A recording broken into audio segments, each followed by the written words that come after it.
In today's video, we delve into the high-profile case of Truong My Lan, a Vietnamese property tycoon sentenced to death for her role in a massive financial fraud. We'll explore the charges, trial details, and the broader implications of this landmark case within Vietnam's vigorous anti-corruption campaign. Background of Truong My Lan and Van Thinh Phat Holdings. Truong My Lan, a prominent Vietnamese property tycoon, has been a key figure in Vietnam's real estate sector as the chairwoman of Van Thinh Phat Holdings Group. Under her leadership, the company grew into a major force in the industry, significantly shaping the urban landscape of Ho Chi Minh City and beyond. Van Thinh Phat Holdings Group has been involved in numerous high-profile development projects, which have played a pivotal role in the company's reputation and financial growth. Lan's influence extended across business and possibly into political realms, which is typical in regions where large corporations intertwine with state enterprises and governance. Her ascent in the real estate market was marked by aggressive expansion and strategic alliances, setting the stage for both her financial success and the scrutiny that would later follow due to the immense scale and impact of her business dealings. The charges and the trial.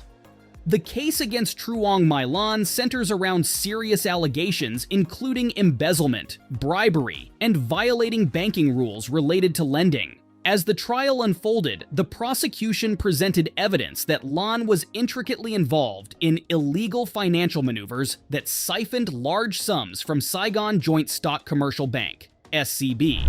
Specifically, Lan and her associates were accused of taking out unlawful loans, which were funneled to Van Thinh Phat Holdings and various shell companies, ostensibly to support the company's expansive real estate projects. The defense argued that Lan's direct control over the bank was limited, claiming she held only about 15% of the bank's stakes and had no official administrative role. However, testimonies from other major stakeholders suggested that Lan acted through proxies to exercise control over more than 90% of SCB's operations, effectively making her the de facto owner and decision-maker.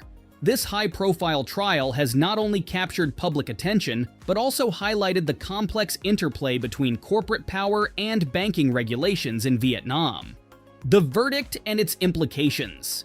The verdict delivered against Truong My Lan was severe, reflecting the gravity of her crimes in the eyes of the Vietnamese judiciary. She was sentenced to death for her role in embezzlement, alongside separate 20-year sentences for bribery and violations of banking regulations. This landmark decision marks one of the harshest penalties for financial fraud in Vietnam, underlining the government's stringent stance against corruption, especially within the banking and real estate sectors. The sentencing is not only a significant blow to Lan and her conglomerate, but also serves as a stark warning to other business leaders in Vietnam. The implications of this verdict extend beyond the immediate legal consequences for Lan. It emphasizes the Vietnamese government's commitment to its anti-corruption campaign, which has been increasingly vigorous and wide-reaching. This case could potentially reshape the business landscape in Vietnam, as it might deter malfeasance and encourage greater transparency and adherence to the law among corporations. Moreover, the international business community is closely watching these developments, as this aggressive approach towards corruption could affect foreign investments and economic relations. Reactions to the sentencing. The sentencing of Truong My Lan elicited a wide range of responses both within Vietnam and globally. Domestically, the public reaction has been mixed, with some viewing the severe penalty as a necessary step towards cleansing the system of corruption, while others express concern about the harshness of the death penalty for financial crimes. The business community in Vietnam is particularly unsettled, as the verdict could signal a more aggressive regulatory environment moving forward. Politically, the case has reinforced the Vietnamese Communist Party's message that no individual, irrespective of their status or influence, is above the law, bolstering the government's credibility in its anti-corruption efforts. Internationally, human rights organizations and foreign governments have raised questions about the use of capital punishment for non-violent offenses, reflecting broader concerns about legal practices and human rights in Vietnam. Financial markets and international investors are also closely monitoring the situation, assessing the broader implications for the business environment and regulatory practices in Vietnam. The broader anti-corruption campaign. The case against Truong My Lan is part of a broader, more intensive crackdown on corruption termed the Blazing Furnace by Vietnam's ruling Communist Party. This campaign has led to the investigation, arrest, and conviction of hundreds of officials and business leaders across the country.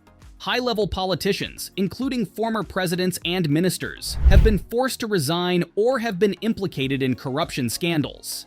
The campaign reflects a strong political will to reform and purify the party and government operations, aligning with the public's growing intolerance towards corruption and misuse of power. This extensive anti-corruption drive is reshaping Vietnam's political landscape, potentially leading to significant policy shifts and institutional reforms. By publicly addressing corruption, the government aims to enhance its domestic legitimacy and strengthen governance. For the business sector, this could mean stricter compliance and regulatory standards, promoting a more transparent and competitive economic environment conducive to both local and foreign investments. Legal and financial analysis. The legal and financial ramifications of Truong My Lan's case are profound, touching on various aspects of governance, corporate responsibility, and judicial practices in Vietnam. Legal experts debate the appropriateness and effectiveness of the death penalty in cases of financial fraud, questioning whether such severe measures can truly deter corporate malfeasance or if they might instead stifle business initiative due to fear of draconian punishments. Financial analysts are scrutinizing the impact of this high-profile case on the banking sector, particularly how it might influence lending practices, risk management, and overall financial stability. The case has undoubtedly shaken the confidence of both domestic and international investors, who may now perceive higher political and regulatory risks in Vietnam's market. The future of corporate governance in Vietnam. In the wake of Truong My Lan's sentencing, there is likely to be a significant shift in how corporate governance is viewed and implemented in Vietnam. The government may tighten regulations and increase oversight of corporate activities, particularly in sectors prone to corruption such as real estate and banking. This could lead to enhanced transparency and accountability, compelling companies to adopt stricter compliance measures. Additionally, this case could spur a push towards better corporate governance practices, including stronger internal controls and ethical business conduct. For Vietnam, this represents an opportunity to align more closely with international business standards, which could improve its attractiveness as an investment destination and bolster economic growth in the long term. Thank you for watching our in-depth analysis of Truong My Lan's case and its implications for Vietnam's business and political landscapes. Don't forget to like, subscribe, and share your thoughts in the comments below. Stay tuned for more insightful discussions on major global news events.